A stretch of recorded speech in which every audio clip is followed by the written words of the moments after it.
welcome guys to the Backstraight Boys after the British Championships this weekend. A lot of talking points. Today we're going to go into the Rio selections, we're going to a bit about the European selections as well. So guys, I was just about to say you're sitting very close to me.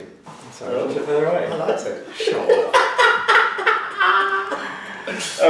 Well, trials. I love the trials. Yeah.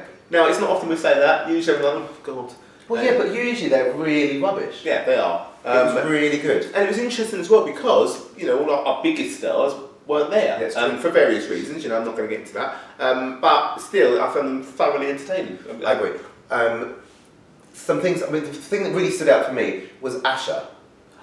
Asha Phillip, that was amazing. And that just shows what happens when you've got a start like her, and you can get out and you put pressure on other people. And Daryl Nita coming through as well, which totally, I didn't expect either. But to think that we're leaving girls behind, we are leaving behind at least one, no we're not. Yeah, sub-11.10. Sub-11.10 sprinter. We are, yes, of course, yeah, because Desiree has done the 200, whether she gets the 100 slot or not, we don't know. It's going to depend on whether Dina wants the 200 slot or not. So I don't think she does. And no, then Ashley as well was one. Ashley, yeah, absolutely. So that's ludicrous state of affairs. We've now got ourselves in like 3 or 4 years from like probably. Remember the last Olympics when we couldn't get a relay team together? Yeah, it was too many. Yeah, literally, we've in the whole history of British sprinting, we've had four women have run under 11.10, haven't they? And now we're leaving that at least one of them, if not two of them. But also there was definitely the strongest element. For years, we didn't have females. We had one or two, and they were injured, and they didn't. And then suddenly we've got loads all at the same time. And we used to have a big problem with getting on the women's side great juniors, really good juniors, world champion juniors who never progressed. Amy Spencer, Anisha, Sophie Smith. I mean, even people like Diane Smith, people like Donna and Catherine who did, but at the 400 metres, not really at the 200, at the 100 and 200. So it's really great to see. It's nice that whole change in ethos around women sprinting. It feels like they're all competing against each other, and that's what you need, isn't it? You know? And they're sort of chipping away the times. We've gone from 11.3 being excited about, and now, I remember at the Grand Prix something the other day when no one went under 11.10. I think it was in the final. It was a bit like, oh, you know, disappointed. Disappointed, which is ridiculous. We just get so excited when someone went 11.2. So in terms of the championship itself, your highlights. The 100 metres. Just because I thought it was a great race. My actual highlight was the women's long jump. Which was just amazing. I love the fact that she's going at 7.75. She's tiny. Yeah, Jasmine's smile. I mean, also when she's just got the best smile. The best smile. Yeah, she makes me smile. You know, that made my day. But she's only got one qualifying, hasn't she? Doesn't she have to have two? She had it from last year. 75. No, her best was 71 or 2 before that. Well. Shush, I don't know, I'm suicidal. Let's not tell the selectors. But that was brilliant. There were some surprising things. Michael Rimmer in the 800 was kind of... Who won the 800? Elliot Giles, really nice young lad, very confident young fellow. Like, he's coached by Matt Yates, ex-Commonwealth Games bronze medalist. Yeah, so he's got a good group. Also, Revy Nolan was in the 800 metres, also coached by Matt Yates. So good little squad coming up there, but he is...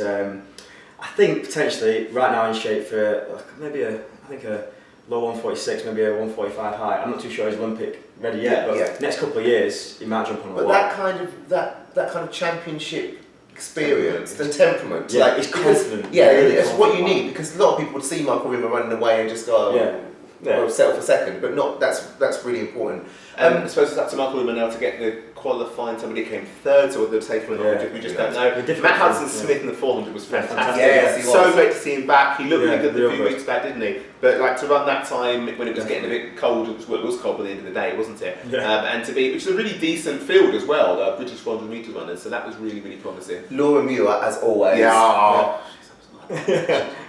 She's another one. She's another one. I think she's competitive because she's got the guts to go for it especially watched the Diamond League a few weeks ago and she just tucked in behind the leader. I mean, in Bislett, she did that mile. Was it out of this world? I don't know what the other Diamond League was. Was it Stockholm? It's a very weird race she ran. I didn't think she ran her own race that day. I think she has to in the championship. Go for it from the offset because she's not got a short sprint. No, she's very strong from now. There's always coming up to every sort of major championship. Me and our good friend John Mulkeen, we always say, shh, You know, when there's someone and you've got a really idea, maybe something a bit special. So I'm just saying.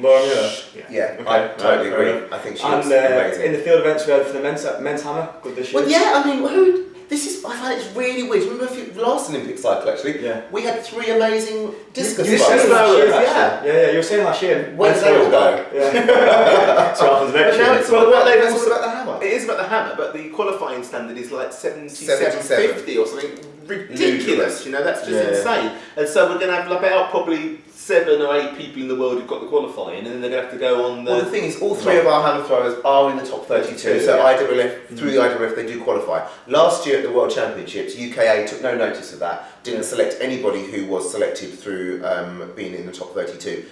I would hope for the Olympics you do, and especially in an event like the hammer, where the qualifying is way too high, and also where we need throwers, we need field eventers, and you've got to encourage people. Yeah, definitely. I mean, luckily this year in the women's discus, Jade Lally has qualified. Nothing they can do about it because they love to leave a thrower at home. And this time she's got 6 or 7 qualifyings and she won the trial, so she's going. And Sophie Hitchin in the hammer. Once again, I mean, it's consistent. She is Sophie. Really consistent. But also, it's nice to have these events that aren't events that get a lot of attention and not events we've got big history in. It's good to have someone, at least some standard bearer, in those events, because you never know. In the 80s, the javelin was a really big event for us, the women's javelin. I mean, who would think that now? And they were world famous names. Everyone knew them. So why can't we do that in other throws? We can do it. It just shows in the women's 100 how things can turn around quickly. It really should. Like in terms of picks for the Olympics for medals from that team that's already there, who do you reckon medalists? Well, I mean, obviously there's a big 3. We've got a very good chance of 4 golds again. Probably each of them are going in as at least. Well, Jess, Mo, Greg, at least they're going in as co-favourites, if not favourite, into their events. Yeah. Which 4 years after an Olympic cycle is really quite a feat, isn't it? Especially with Greg as well. Amy Child got really good at the trial. She had a really good start to the season. I feel she hasn't kind of quite progressed since then. Doyle, sorry. She hasn't felt like she's progressed since then. But at the trials, I know she had it easy, but her stride pattern everything looked super strong. The only thing about that, I think there's still a lot to come from other people. I think American trials next week to change everything. But Americans at a championship, they don't always. Well, and someone could fall over. So you never. Naming their names. Mustn't forget KJT. I know she's not had the best year so far, but I mean the talent that girl is out of this world talented. You want to mention Jess's performance as well. Oh in Rattigan, Jess didn't do Gotsis because she was slightly injured, which we were disappointed about because obviously we were there.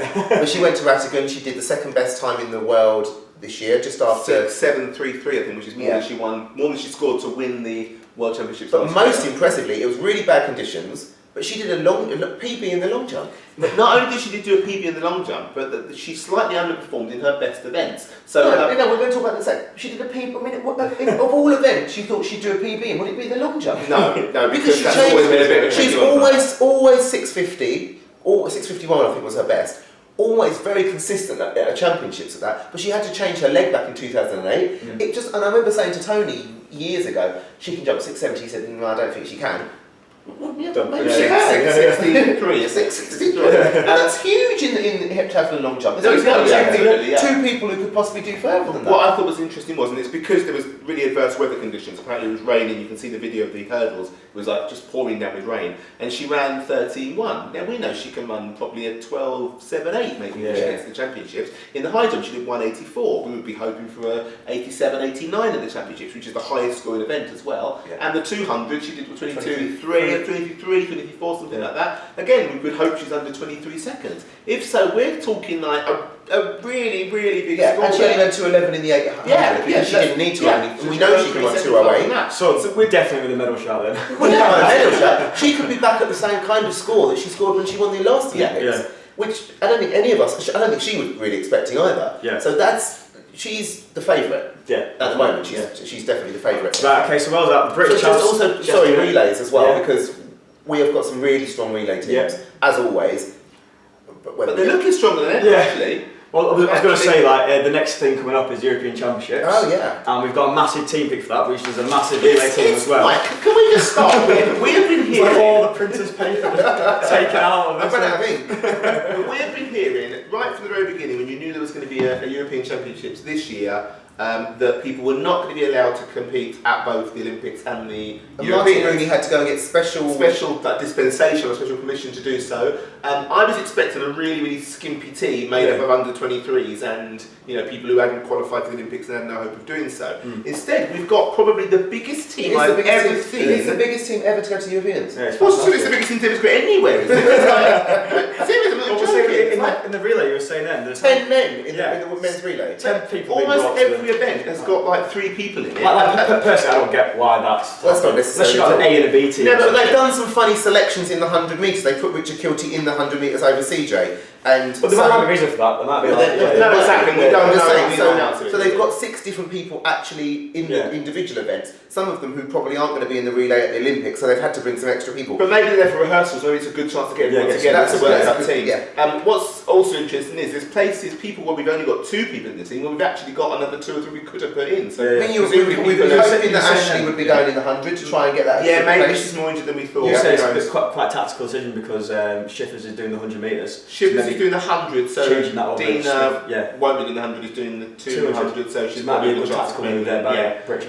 There's interesting competitions as well because there's events where there's 1 spot left for Olympic selection, and I suspect it's probably down to what happens at the Europeans. So the women's 400. Women's 400 is extremely important. Annika came 3rd at the trials. Christine wasn't at the trials, so who knows? Well, I mean, you've got to give Christine the benefit of the doubt. Absolutely, but if she's not fit, she's not fit. Totally true. Well, the women's 800. Basically, this is a race off. Totally race off. The men's 400, Martin Rooney and Jared Dunn. Yep. Surely it's between them for the last 2 places. Although Delano Williams is actually won faster than all of them, and he is in the relay, so that's a bit odd. Who knows? And there's a spare space, so you may find someone being put. But this in. is, I mean, you were saying before about in the women's 1500. They've selected Sarah McDonald and Melissa Courtney. Didn't come top 3 at the trials, but they have run slightly faster. 4.7, haven't they? I think. Yeah, than Charlene Thomas. Yeah. Charlene Thomas has run 4:08.1. The qualifying for the European Championships, the UK qualifying, because the actual European qualifying is 4:11.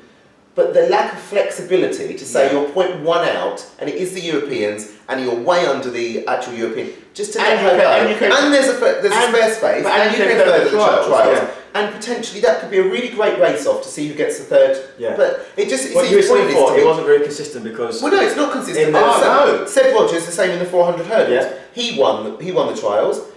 But he's got the qualifying for the Europeans, but he had to have it the week earlier. Right, okay, so they've not selected him. But in the men's 10,000, 800, Elliot Giles, Jamie Webb, both haven't got the time. No, they haven't got 46.5. No. Dewey Very Griffiths, close, but Dewey Griffiths hasn't got it for the 10,000. But the I other don't know thing- what the reasons are, The but other thing it's is not consistent. The other thing with the 4 hurdles, Seb Rogers, who won the trials and surely would be given the opportunity to get the proper Olympic qualifying at the Europeans, can't go at all, but we've got 3 other people in, so it's not like he can even be slotted in or something. We've actually filled all 3 spaces, including Jack Green, who has the qualifying and is going to the Olympics already. And he's going in the relay. Yeah. But why, now Seb Rogers has got to run around Europe finding races, and there's not going to be any, Yeah, true. to get the qualifying. Having said that, we don't know the reasons. Yeah, Maybe yeah, Seb Rogers has said yeah. no, people would be injured, there's all kinds of reasons, but on the face of it, there seems to be inconsistency. And also, it lacks inconsistency, but also when we've been told all along people are not going to get selected for both, suddenly there is the possibility of getting selected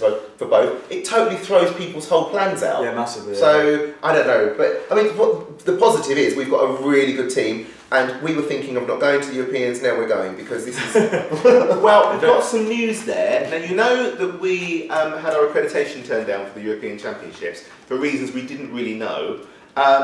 Someone on high seems to have intervened, and we've now been given accreditation for the Europeans. Unfortunately, we can't film something to do with TV rights or something. in the mix zone. In the mix zone. It hasn't been quite properly explained, but we will be there in some capacity. We will be making videos for you in some way. Illegally.